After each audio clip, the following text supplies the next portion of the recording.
ರಾಜ್ಯಾದ್ಯಂತ ಭಾರಿ ಮಳೆ ಆಗ್ತಾ ಇದ್ದು ಹಲವು ಜಿಲ್ಲೆಗಳಲ್ಲಿ ರೆಡ್ ಅಲರ್ಟ್ ಘೋಷಿಸಲಾಗಿದೆ. ಮನೆಗಳಿಗೆ ನೀರು ನುಗ್ಗಿ ಅವಾಂತರ ಸೃಷ್ಟಿಸಿದೆ. ಬೆಳೆಗಳೆಲ್ಲ ಹಾಳಾಗಿದ್ದು ರೈತನಿಗೆ ದಿಕ್ಕು ತೋಚದಂತಾಗಿದೆ.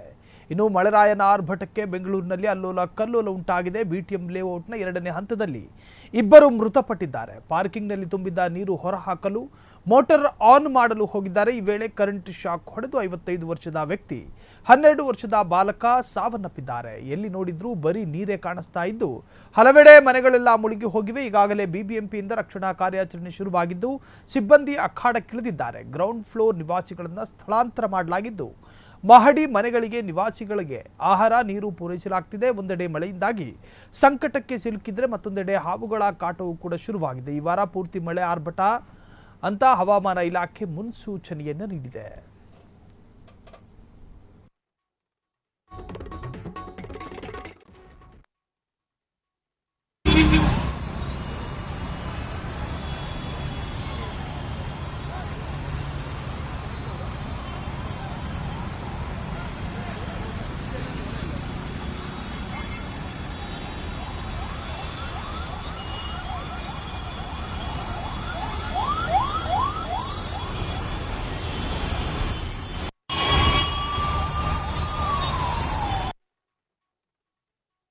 ನಾನು ಮುಂದಿನ 5 ದಿನಗಳವರೆಗೆ ಕರ್ನಾಟಕ ರಾಜ್ಯದ ಹವಾಮಾನ ಮುನ್ಸೂಚನೆಯನ್ನು ಸಂಕ್ಷಿಪ್ತವಾಗಿ ವಿವರಿಸುತ್ತೇನೆ.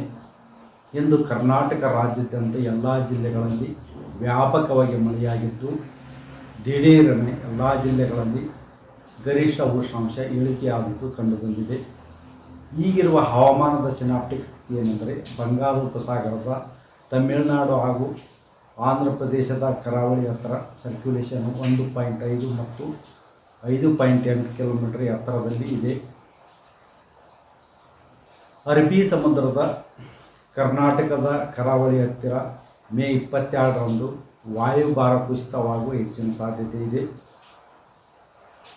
ಟ್ರಫ್ ಕೂಡ ಕರ್ನಾಟಕದ ಒಳನಾಡಿನಲ್ಲಿ ಇರುವುದರ ಹಿನ್ನೆಲೆಯಲ್ಲಿ ಬೆಂಗಳೂರಿನಲ್ಲಿ ಮೇ 20ರಿಂದ ಮೇ 23ರವರೆಗೆ ಗುಡುಗು ಮಿಂಚು ಸಮೇತವಾಗಿ ಮಳೆಯಾಗುವ ಹೆಚ್ಚಿನ ಸಾಧ್ಯತೆ ಇದೆ.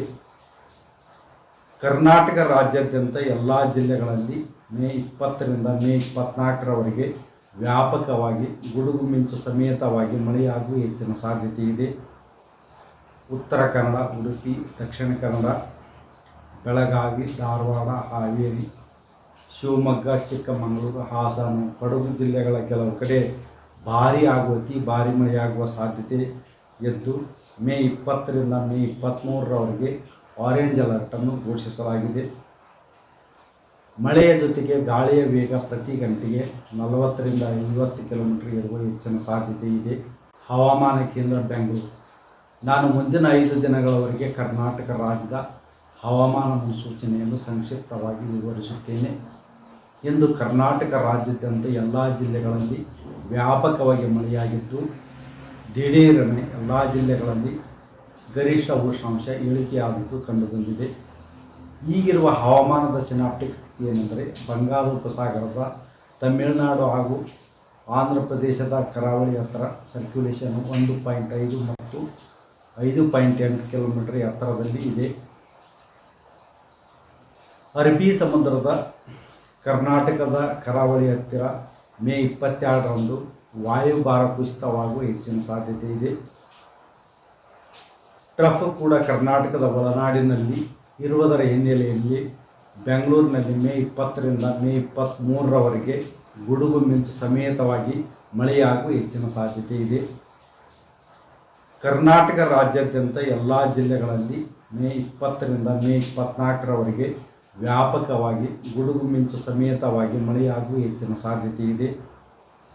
ಉತ್ತರ ಕನ್ನಡ, ಉಡುಪಿ, ದಕ್ಷಿಣ ಕನ್ನಡ, ಬೆಳಗಾವಿ, ಧಾರವಾಡ, ಹಾವೇರಿ, ಶಿವಮೊಗ್ಗ, ಚಿಕ್ಕಮಗಳೂರು, ಹಾಸನ, ಕೊಡಗು ಜಿಲ್ಲೆಗಳ ಕೆಲವು ಕಡೆ ಭಾರೀ ಹಾಗೂ ಅತಿ ಭಾರೀ ಮಳೆಯಾಗುವ ಸಾಧ್ಯತೆ ಇದ್ದು ಮೇ 20ರಿಂದ ಮೇ 23ರವರೆಗೆ ಆರೆಂಜ್ ಅಲರ್ಟನ್ನು ಘೋಷಿಸಲಾಗಿದೆ.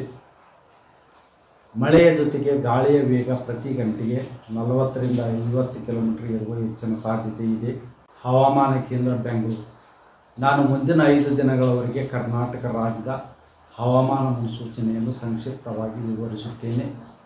ಇಂದು ಕರ್ನಾಟಕ ರಾಜ್ಯಾದ್ಯಂತ ಎಲ್ಲ ಜಿಲ್ಲೆಗಳಲ್ಲಿ ವ್ಯಾಪಕವಾಗಿ ಮಳೆಯಾಗಿದ್ದು ದಿಢೀರನೆ ಎಲ್ಲ ಜಿಲ್ಲೆಗಳಲ್ಲಿ ಗರಿಷ್ಠ ಉಷ್ಣಾಂಶ ಇಳಿಕೆಯಾಗಿದ್ದು ಕಂಡುಬಂದಿದೆ. ಕ್ಷಣ ಕ್ಷಣದ ಸುದ್ದಿಗಳಿಗಾಗಿ ಫ್ರೀಡಂ ಟಿವಿ ಸಬ್ಸ್ಕ್ರೈಬ್ ಮಾಡಿ, ಲೈಕ್ ಮಾಡಿ ಹಾಗೂ ಫಾಲೋ ಮಾಡಿ. ಹೊಸ ಸುದ್ದಿಗಳ ನೋಟಿಫಿಕೇಶನ್ಗಾಗಿ ಬೆಲ್ ಐಕಾನ್ ಮೇಲೆ ಕ್ಲಿಕ್ ಮಾಡಿ.